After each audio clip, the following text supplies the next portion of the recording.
Well, hey everyone, we interrupt your regularly scheduled irregular Saturday as we're in the middle of all this on Memorial Day weekend to give you an update. Given a lot of the announcements we've been hearing from officials, both at a national level as well as a state level and local level, we've had a number of questions coming in, and we wanted to give you guys an update. We do have some new information, kind of where we're at in returning back to a bit of normalcy here in a moment, but before we do that, Ryan, one of the questions that has continued to come in is the question of when is the church going to reopen after shutdown? Yes, and that is an interesting question, but biblically, we believe the church has not closed. Jesus is building his church. The gospel's advancing. People are coming to faith even through our virtual services. And so, though the doors may be closed at our campuses, the church is not a building, right? The church is a people, and the gospel's being advanced. When the buildings open is a different question. We've had the privilege of learning from pastors around the country, medical experts actually. We spent some time with some of the head researchers of Mayo Clinic, and general wisdom is to think about church opening much more like turning up a dimmer switch than it will be simply a light switch. It's not just going to be something that we switch the light switch on one week and we're back meeting. Yeah, and it's been great to have the opportunity to learn from some of these folks who are experts in their field. And listen, in no way are we minimizing the fact that it is a valuable thing, one of the most valuable things we can do, to gather together as a people and to be encouraged by the word of God together and to. Steve, is it Yes. safe to say probably no one misses gathering more than you and I? I would love to get back to gathering with all of you and to interact with those on our teams and our leaders who are serving so well, even in the midst of all this. And yet, we want to make sure a couple things. One, that it is safe to do so. And actually, three things. We want to make sure it's safe. Two, that we are following guidelines and submitting well. And obviously, no one's saying that we can't worship Jesus. If they were, we'd be saying, you know what? Storm the walls. We're going to worship Jesus anyway. In fact, even in New Jersey right now, the governor said if you want to do an outdoor service and sit in your car, you're welcome to do that. We just don't because it would be horrific. Yeah, which brings me to the third point. Yeah. That's the third thing is that we want to make sure that the experience is a good one for people, and so doing a drive-in service, while it's creative and kind of a neat innovation. The reality is we think of our families who are going to be in a car, a warmer car as the days go middle on. of June. Yes. In the parking lot. With their windows up, Yeah. not being able to connect really with people anyway, which is the point of gathering and doing that together. So it's just not a great experience. And even when things do get to the place where we can have some smaller gathering stuff, the reality is it's going to be spread out in a room. It's going to be very hard for families to participate. And so we want to also balance those things as we walk through these decisions. We've talked about ideally the live experience is I think what we most enjoy. But the virtual experience has had a ton of fruit. And so now we have, if we rank them, live experience here where we'd all love to be, virtual experience here, well, now the option is, okay, 10 people in a room, 6 feet apart, all wearing masks, fever checks, hand sanitizer, no kids ministry. I don't know if that's going to get anywhere near this. And so if we're going to advance the gospel, what's our mission? To make disciples and advance the Great Commission. And if we're getting 10,000 views online a week because our church is on mission, sharing the sermon, sharing with friends, knowing it's not ideal, but also realizing, okay, we can move from 10,000 to 10, 6 feet apart, masks, fever check, no singing, as all the studies show that singing seems to spread the virus in a room faster. It's a horrendous experience. Yeah. And so if we just start to think about what the experience looks like, we start to go, when this experience can come up close to this, then that'll be more tempting. Yeah, and we'll be pushing that envelope. We want to move toward gathering, but we also want to make sure it's done in a safe way with a good experience and in a way that is going to provide at least somewhat a comparable experience to what people are experiencing now online on mass scale. And just, if we think realistically about that, there's some studies that believe in by the end of fall the virus can have burned through. Many are saying that most likely right now what we're seeing is it's going into the southern hemisphere, and places like Brazil, South America, as they head into their winter, are being really hard hit. And there's a strong sense that a second wave may come back in September, October. And so even if we were to rush, which I personally think might not be wise to open in August, we'd probably have to shut down if that unfortunately did happen. And so, we see anything from a corporate gathering to best case scenario, I think late fall to all the way potentially to summer of 2021 if there's a second surge and no vaccines developed. And that's just kind of trying to think realistically. And yet that that that doesn't change our mission. That doesn't change what emergence has always existed to do. We exist to make disciples and to advance the gospel. And so we're not going to be petrified in fear, but we're not going to be reckless and just open for the sake of opening. We want to love our neighbors and love North Jersey as best as we can. Yeah, and so a few weeks back we had laid out a plan, and it's not a timeline based plan. It's a stage of reopening based plan based on where things are dynamically, and this is a situation that's changing every day. And I saw some great reports, as you mentioned this morning. That this may be able to taper down even faster than what some were thinking, and yet it's totally dynamic. And so we want to make sure that we respond well and respond reasonably and respond with the best of our community and our larger community that we're here to reach in mind. And so we're going to continue to operate. I would say the last thing our church would need is us to make wrong predictions. Have we not all had enough of wrong predictions? Yes, and assumptions and all kinds of other things so we're going to take it step by step, but we are going to keep you updated as we go. And so we want to let you know that there are some developments here in New Jersey.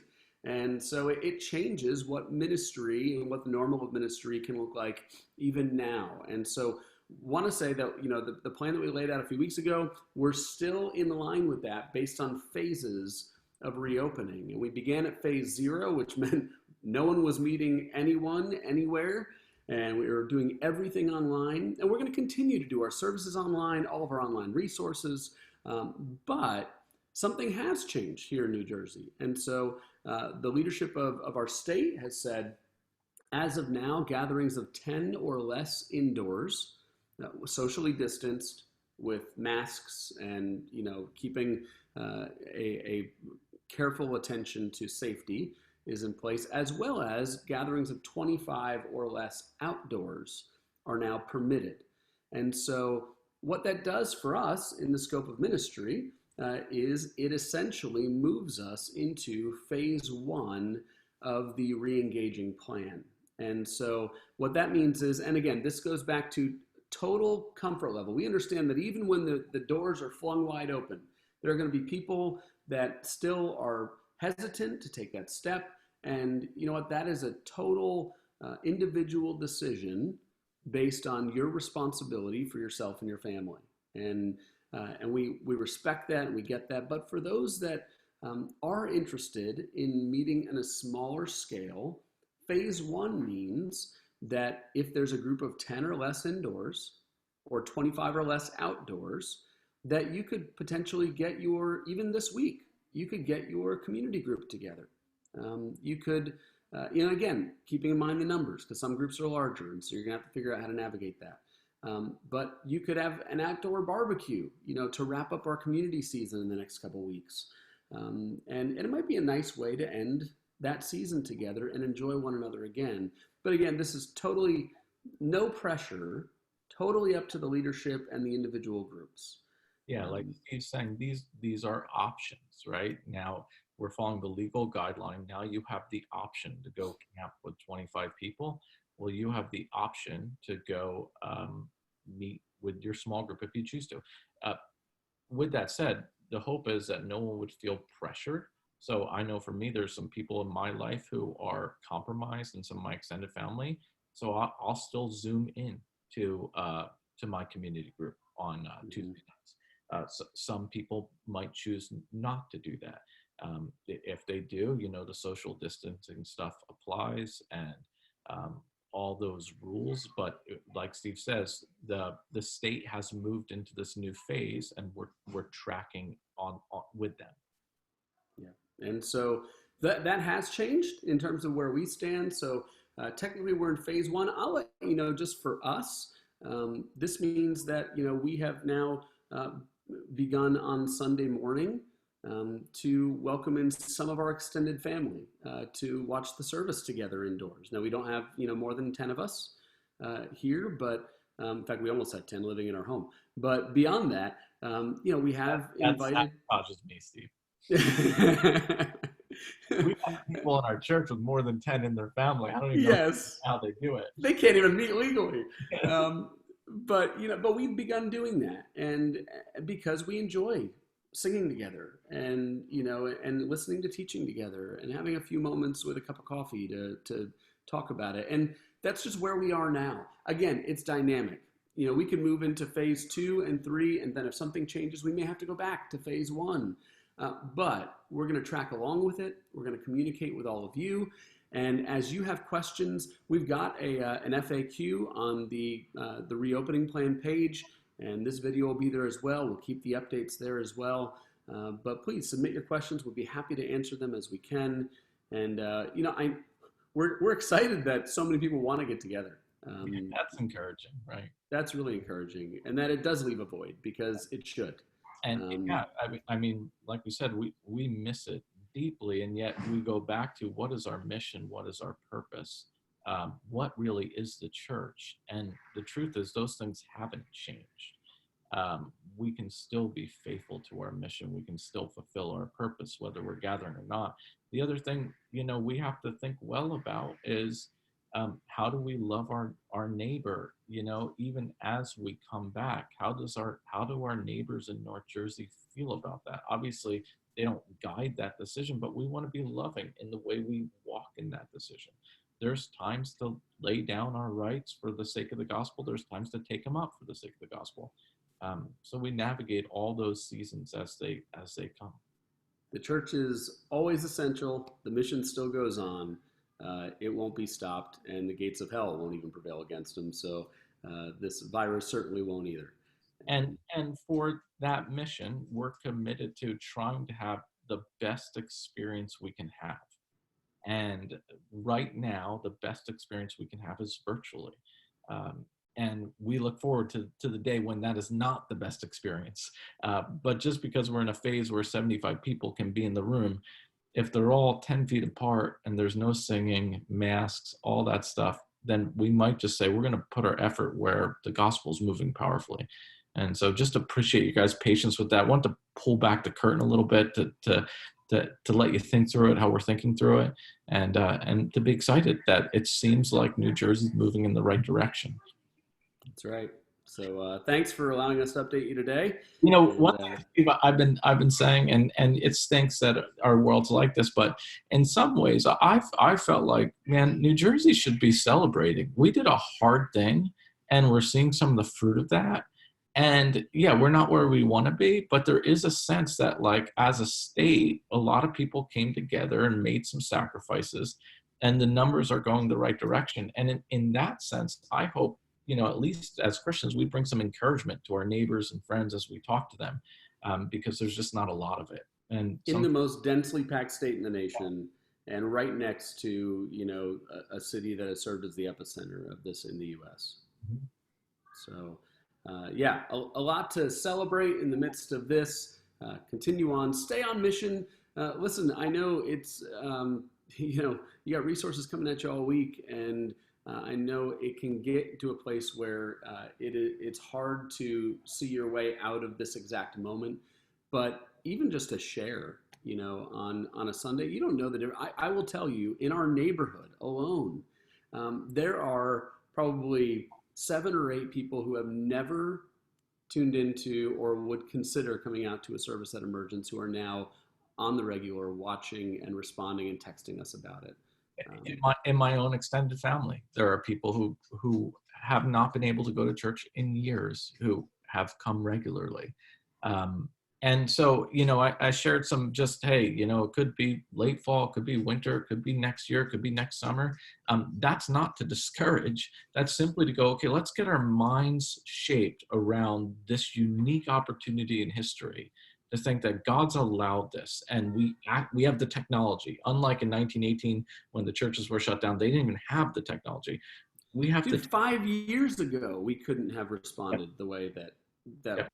this has happened. So that blows my mind. I mean, there are churches that literally, five, 5 months ago didn't even have a sermon audio online that are now streaming their service Yeah. to the world. Yeah. So I just say, listen, more than ever, the world needs the church, but it doesn't need the building. It needs the people of God to be the people of God. And we're in a unique opportunity, so let's embrace it. Let's not wait patiently for something that's out of our control. Let's pray the old serenity prayer. Let us control and give to you, God, what we can. And the wisdom to know the difference. Yeah. And that's the key to that prayer. And man, there's opportunity to be had in this season. God is, the harvest is still plentiful. He still wants us to be workers. And so in this unique digital age, think you may never get a season like this again. So we might as well embrace it. Absolutely. Cool. Thanks, Ryan. Thanks for your time. And thank all of you for checking out the update. And we'll continue to update you as things move along.